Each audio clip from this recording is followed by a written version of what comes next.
If you live in a city where the sky glows orange and the traffic never sleeps, New York, London, Manchester, LA, you've probably felt the universe as background noise. Tonight, we turn that background into the headline, a silent pressure stretching space itself. We call it dark energy. Not because it's spooky, but because it doesn't shine and it doesn't clump. It's more like interest on a cosmic loan. The longer you wait, the more expansion you get. Our story starts a century ago. Einstein adds a cosmological constant to keep the universe static, then calls it his blunder when Hubble shows expansion. Decades later, two supernova teams find the expansion is accelerating. The blunder looks less like a mistake and more like a spoiler. Acceleration means something pushes outward against gravity's pull.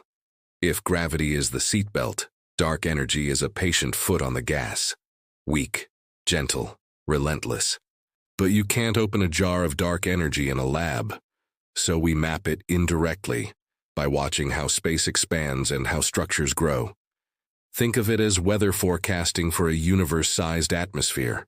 First tool, type Ia supernovae, stellar explosions with near-standard brightness.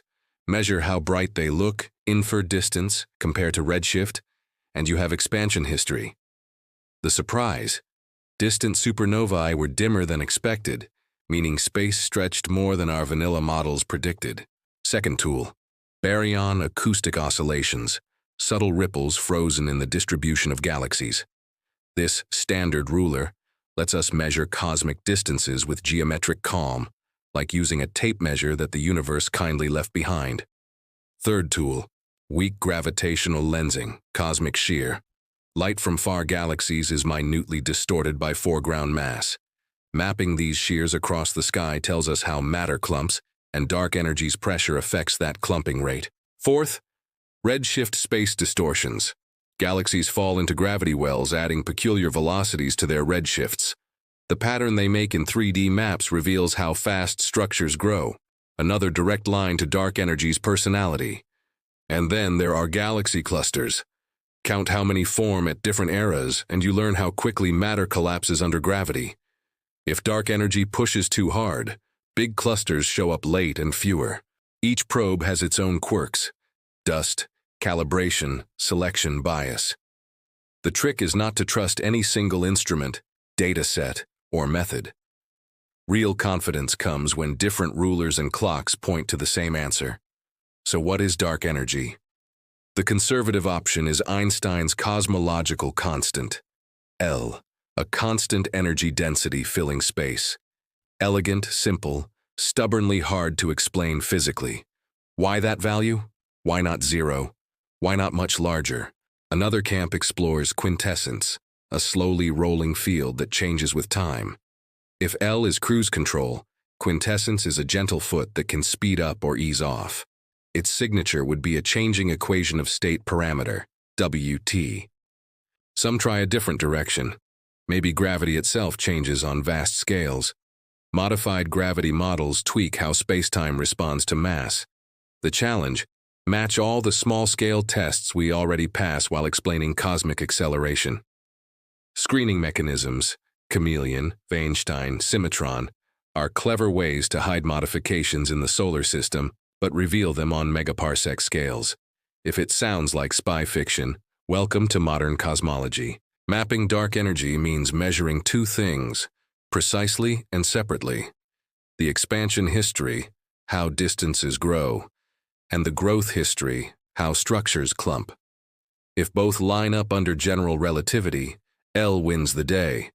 If they disagree, new physics gets a speaking role. Enter the survey era. Space telescopes chart ultra-stable images above Earth's atmosphere. Ground-based giants sweep huge areas fast. Together, they trade sensitivity for area like a good relay team. The distance ladder, parallax Cepheids, supernovae, builds our local yardstick. Cosmic microwave background data locks down the early universe. BAO, shear, and clusters connect the middle chapters. Stitch them, and you get a fabric strong enough to tug at theory. You may have heard of a tension in the Hubble constant, H0. The nearby universe seems to expand faster than the early universe predictions suggest. That might be a hint of new physics, or it might be an unspotted systematic. Dark energy sits right in the spotlight of that debate. Standard sirens, gravitational-wave events with electromagnetic counterparts, offer a new, independent way to measure distances. Think of them as cosmic beacons that carry their own distance tags. With enough events, the picture sharpens. The Integrated Sachs Wolfe effect adds another thread. As dark energy becomes important, gravitational potentials decay, leaving a faint imprint on CMB photons when they pass through late-time structures. It's subtle, but subtle is our brand. Now let's talk systematics, because credibility matters. Photometric redshifts need careful training, shear measurements demand meticulous point spread function modeling, and supernova light curves must be cross-calibrated across instruments and decades. The map is only as honest as its error bars. The payoff is big. A high-fidelity dark energy map doesn't look like oil on a canvas. It looks like plots of W and its time derivative, growth indices, and confidence ellipses shrinking year by year. Dry visuals, life-changing implications. If L holds, the universe coasts into a cold, lonely future. Structures stop forming, galaxies dim, and the night gets quieter. If W creeps above or below 1, other fates beckon. Some gentler, some more dramatic. For everyday life in the US or UK, none of this changes your commute. But it reframes the story you live in. Our universe isn't just expanding, it's accelerating. We arrived in the middle of a plot twist, and somehow we noticed. There's also a cultural truth. Big discoveries need boring scaffolding. Calibration stars, overlapping fields, repeated scans under different seeing. This is how you trade spectacle for certainty. The internet rarely goes viral for excellent flat fielding, but science does. If you care about honest storytelling, dark energy is a masterclass. We admit what we don't know, we design tests that could make us wrong, and we publish when the numbers hurt our favorite ideas. That's not weakness. That's how you earn trust. Where could the breakthrough come from? A tighter shear BAO cross-correlation, a flood of standard sirens, or a decisive growth versus expansion mismatch that modified gravity can explain and L cannot. One clean, repeatable anomaly, then a stampede to confirm. Until then, the map gets better pixel by pixel. Wider surveys, deeper imaging, smarter pipelines, less romance, more resolution. Somewhere in those ellipses, the universe is clearing its throat. And that's our closer. Dark energy is not a monster in the dark. It's a measured, mappable feature of reality.